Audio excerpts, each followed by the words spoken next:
Nega karyer yuk mashinalari kepka kiyib yuradi? Yo'q, bunaqa emas. Mana bunaqa. Bu kozirok yuklash vaqtida tushib ketishi mumkin bo'lgan yirik toshlardan haydovchini himoya qiladi.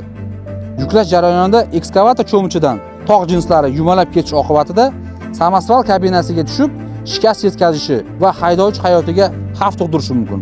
Bunday toshlarning og'irligi 1 tonna va undan ortiq bo'ladi. Tasavvur qilib ko'ring, himoyasi yo'q mashinaning kabinasiga bunday tosh tushsa, qanday oqibatlarga olib keladi? Karyerda ish kecha-yu kunduz davom etadi. Tunda esa xavf yanada yuqori bo'ladi. Sovuq kunlari esa tuman tushib, ko'rish masofasi cheklanadi. Ekskavator mashinisti xato qilish ehtimoli yuqori bo'ladi. Shunday vaziyatlarda mana shu po'lat kozirok haydovchini qalqondek himoya qiladi. Ackerman Sement kompaniyamiz o'z ishchi xodimlarini sog'lig'ini birinchi o'ringa qo'yadi.